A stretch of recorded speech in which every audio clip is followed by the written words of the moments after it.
जय हिंद, वंदे मातरम। मैं हूं सुमित कुमार और आप देख रहे हैं हमारा YouTube channel DL Hindi knowledge. प्यारे दोस्तों, आज की इस वीडियो में जानेंगे देवनागरी जो लिपि है उस देवनागरी लिपि के बारे में हम जो महत्वपूर्ण प्रश्न बनते हैं वो जान पाएंगे। और एक बहुत ही छोटा वीडियो है, इस छोटे वीडियो से आप बहुत सारी जानकारी इकट्ठी कर पाएंगे। इसमें हम ज़्यादा नहीं सीखेंगे लेकिन उतना ज़रूर सीख लेंगे जितना पेपर में आता है। देवनागरी लिपि की परिभाषा क्या है और लिपि का विकास कैसे हुआ और लिपि की विशेषताएँ क्या हैं। बस 3 चीज़ें ही हर एग्जाम में पूछी जाती हैं, वही 3 चीज़ें हम पढ़ेंगे। छोटा सा वीडियो है और बहुत सारी जानकारी आपको इससे मिलने वाली है। तो आइए शुरू करते हैं। देखिए दोस्तों, सबसे पहले हम क्या करते हैं के बारे में जान लेते हैं। वैसे तो बहुत सारी परिभाषाएं आपको मिल जाएंगी, लेकिन ये परिभाषा जो है कामता प्रसाद गुरु की एक बहुत ही महत्वपूर्ण परिभाषा है।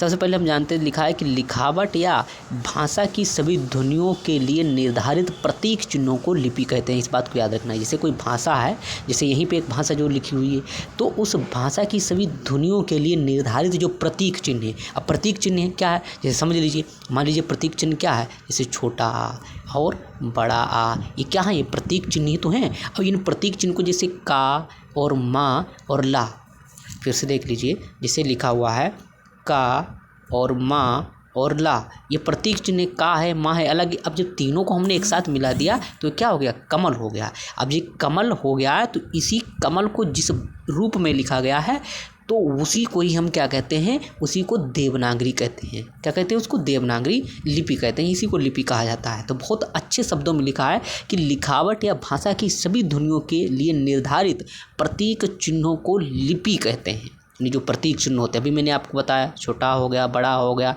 का खागा, ये सभी प्रतीक चिन्ह हैं। और इन्हीं को जिस ढंग से लिखा जाता है उसको ही हम क्या कहते हैं, लिपि कहते हैं। अब एक बहुत ही महत्वपूर्ण परिभाषा है, ये परिभाषा हमें याद ही होनी चाहिए।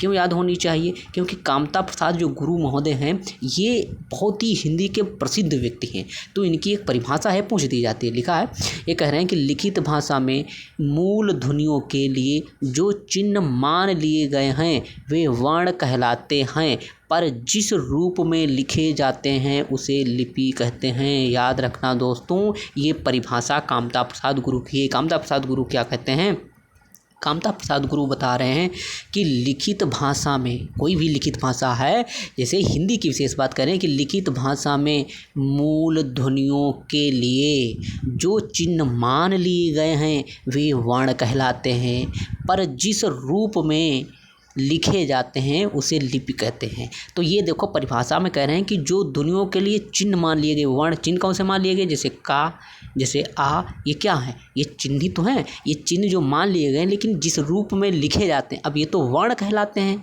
प्रतीक चिन्ह। अब जिस रूप में लिखे जाते हैं, जैसे का और माँ और ला, और ऊपर क्या कर दिया गया, जैसे कमल लिख करके ऊपर सिरो रेखा लगा दी, ऊपर ये जो लिखती है इसको सिरो रेखा कहते हैं। तो कमल लिख दिया है, यही रूप कहलाता है, यही लिपि कहलाता है। दोस्तों क्या कहलाता है, लिपि कहलाता है। कामता प्रसाद गुरु की परिभाषा है, इसको याद रखना है। अब हम आगे बढ़ते हैं। अब देखो, थोड़ा सा दिया गया है कि प्राचीन, यानी भारत में प्राचीन समय में 3 लिपियाँ थी। कौन सी, सिंधु घाटी लिपि, खरोष्टी लिपि और ब्राह्मी लिपि। याद रखना दोस्तों, एक प्रश्न और भी बनता है कि जो ब्राह्मी लिपि है, इसी ब्राह्मी लिपि से ही उत्पन्न हुई है कौन सी, देवनागरी लिपि। पूछा जाए कि देवनागरी किस लिपि से उत्पन्न हुई थी, ब्राह्मी लिपि से। और भी लिपियां हैं, जैसे सिंधु घाटी लिपि, खरोष्टी लिपि। आपने इतिहास में पढ़ा होगा कि सिंधु घाटी की सभ्यता में एक लिखने का ढंग मिला था। तो जो लिखने का ढंग मिला है वो सिंधु घाटी सभ्यता में अलग प्रकार की लिपि थी, वो समझ में नहीं आ पा रही थी क्या है, तो वो भी एक अलग लिपि थी। खरोष्टी लिपि है, ये भी अलग लिपि है। ब्राह्मी लिपि, ये भी अलग लिपि है। लेकिन जो वर्तमान में हम देवनागरी की बात करते हैं तो ये ब्राह्मी लिपि से उत्पन्न है। इतना याद रखना। आगे बहुत अच्छे से आपको बताया गया है, देखेंगे हम आगे। डायग्राम दिया गया, बहुत बढ़िया दिया गया है। अब देखिए, लिखा है कि उत्तर की उत्तरी शैली से 4 या 5वीं सदी, बी लगा है, वी नहीं है, ब्राह्मी की उत्तरी शैली से 4 या 5वीं सदी में गुप्त लिपि तथा गुप्त लिपि से 6ठी सदी में कुटिल लिपि विकसित हुई है। इसी कुटिल लिपि में 9वीं सदी के लगभग नागरी लिपि के प्राचीन रूप का विकास हुआ, जिसे प्राचीन नागरी कहते हैं। अब देखिए, इस बात को सिर्फ पढ़ लीजिए, आगे समझा दूंगा किस प्रकार से दिया गया। थोड़ा सा जान लेते हैं, ये भी प्रश्न पूछा जाता है।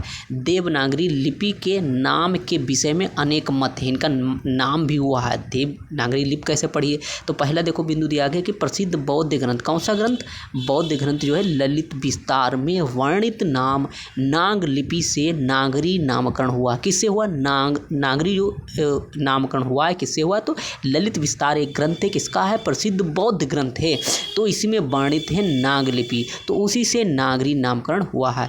दूसरी बात है, नगरों में प्रचलित होने से देवनागरी नाम पड़ा। कहाँ, नगरों में प्रचलित होने से प्रश्न पूछा जाता है। नागरी का नाम नगरों से हुआ है, बिल्कुल नगरों में प्रचलित होने के कारण हुआ। तीसरा बिंदु है कि पाटलिपुत्र को नागर, पाटलिपुत्र को क्या कहा जाता है, नागर, और चंद्रगुप्त को देव कहने के कारण देवनागरी नामकरण किया गया। इस पॉइंट को भी याद रखना। चौथा बिंदु है कि गुजरात के नागर ब्राह्मणों के नाम पर नागरी नाम पढ़ा। तो ये 4 बिंदु हमने देख लिए, बहुत ही महत्वपूर्ण हैं दोस्तों। इन 4 बिंदुओं को ध्यान में रखना, जिससे हमें मालूम पड़ेगा कि देवनागरी का नामकरण कैसे हुआ। पहला है बौद्ध ग्रंथ ललित विस्तार, दूसरा है नगरों में प्रचलित होने के कारण देवनागरी नाम पड़ा, तीसरा है पाटलिपुत्र को नागर और चंद्रगुप्त को देव कहने के कारण देवनागरी नामकरण किया गया। चौथा बिंदु, गुजरात के नागर ब्राह्मणों के नाम पर नागरी नाम पड़ा। अन्य बिंदु भी हैं, लेकिन 4 बिंदु याद रखिए, काफ़ी ये महत्वपूर्ण है। अब देखिए यहाँ पे जो बात मैं बताने वाला था, यहाँ पे जो चीज़ लिखी थी आपको समझ में नहीं आने वाली थी, जैसे मैंने कहा ब्राह्मी की उत्तरी शैली, तो अब यहाँ पे देखिए डायग्राम में बहुत अच्छे से समझाया गया है। ध्यान से देखेंगे सभी मित्र, बहुत अच्छे से दिया गया है। देखो क्या लिखा है, ब्राह्मी लिपि। गुप्त काल में एक ब्राह्मी लिपि थी, उससे 2 लिपियाँ जो हैं निकली थी। कौन सी लिपि थी, ब्राह्मी लिपि थी। अब ये जो ब्राह्मी लिपि थी किस काल में थी, गुप्त काल में थी, याद रखना। अब यहाँ से 2 लिपियाँ निकली हैं। कितनी लिपियाँ निकली, 2। देखिए ये ब्राह्मी लिपि, यहाँ से 2 लिपियाँ निकली, एक तो दक्षिण शैली और एक उत्तर शैली। किससे, ब्राह्मी लिपि से, यानी जो देवनागरी लिपि है कहाँ से उत्पन्न हुई है, मुख्य रूप से ब्राह्मी लिपि से। अब गुप्त काल में 2 लिपियाँ, एक तो दक्षिण शैली और एक उत्तर शैली। दक्षिण शैली में कौन सी, तेलुगु, कन्नड़, तमिल लिपि का विकास हुआ। किसका, ये दक्षिणी शैली में, दक्षिण भारत में आती है। और उत्तर शैली में देखो गुप्त लिपि का विकास हुआ, कम से 4 से 5वीं सदी। तो ब्राह्मी लिपि से उत्तर शैली, उत्तर शैली से गुप्त लिपि, और फिर यहाँ आई सिद्ध मात्रिक या कुटिल लिपि। ये भी याद रखना, ये किस सदी में आई, ये 6ठी सदी में। और 6ठी सदी के बाद में 2 लिपि हो गई, एक देवनागरी और एक शारदा लिपि। अब देखिए क्ल्यू कैसे बनता है इसका, याद रखना। सबसे पहले बस याद रखना भाइयों, ब्राह्मी लिपि, ब्राह्मी लिपि के बाद में गुप्त लिपि, गुप्त लिपि के बाद में कुटिल लिपि, कुटिल लिपि के बाद में देवनागरी लिपि। ये याद रखना है आपको, ब्राह्मी लिपि, ब्राह्मी लिपि के बाद में गुप्त लिपि, गुप्त में कुटिल लिपि, और कुटिल लिपि के बाद देवनागरी लिपि। 3 बार पढ़ दीजिए, एक बार फिर देख लीजिए। देखो यहाँ लिखा है ब्राह्मी लिपि, और ब्राह्मी लिपि से गुप्त लिपि, गुप्त लिपि से आई कुटिल लिपि, और कुटिल लिपि से आई देवनागरी लिपि। हाँ, कुटिल लिपि का एक दूसरा नाम है सिद्ध मात्रिक लिपि, ये याद रखना। शारदा लिपि भी जो है कुटिल लिपि से ही उत्पन्न है। एक बार और देख लीजिए, अभी याद कर लेंगे, हमें याद हो जाएगी। ब्राह्मी लिपि, ब्राह्मी लिपि से गुप्त लिपि, गुप्त लिपि से कुटिल लिपि, और कुटिल लिपि से देवनागरी लिपि। इस ऐसा ही डायग्राम ये बना लेंगे आप, तो 100% आपका कोई भी प्रश्न छूटने वाला नहीं है। तो आइए दोस्तों अब आगे बढ़ते हैं, उम्मीद करता हूँ यहाँ पे समझ में आया होगा।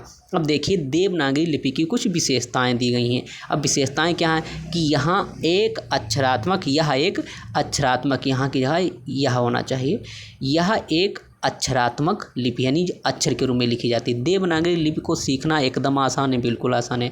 देवनागरी लिपि में हर अक्षर शिरोरेखा युक्त है, जो उसकी अलग पहचान और अर्थ बताने का द्योतक है। अब एक सबसे महत्वपूर्ण बात इसमें दी गई कि देवनागरी में एक बार से एक ही ध्वनि संकेतिक होती है।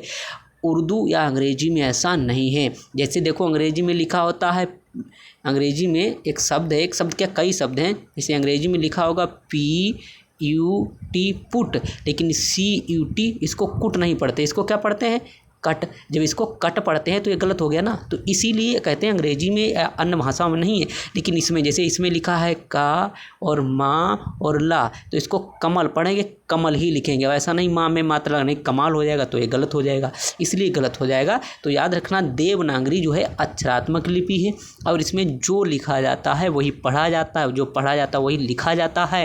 ये बहुत ही महत्वपूर्ण बातें हैं, किससे संबंधित हैं, विशेषताओं से संबंधित। तो प्यारे दोस्तों यहाँ तक जानकारी थी, हमने क्या क्या सीखा है इसमें हमने 3 बातें सीखी, देवनागरी लिपि की परिभाषा, देवनागरी लिपि का विकास और देवनागरी लिपि की विशेषताएं। इस प्रकार से जो है ये वीडियो में इतनी जानकारी। दोस्तों कैसा लगा है ये वीडियो ज़रूर बताएं। कोई भी भाई बहन किसी प्रकार का कोई परेशानी पूछ सकते हैं, और चैनल को सब्सक्राइब कर लें, वीडियो को लाइक कर दें। आपकी एक लाइक से मुझे बहुत ही प्रेरणा मिलती है। तो आज की वीडियो में बस इतना ही। आपसे गुजारिश करूँगा प्लीज़ वीडियो को लाइक अवश्य कर दें। मिलते हैं अगले वीडियो, तब तक के लिए नमस्कार, जय हिंद।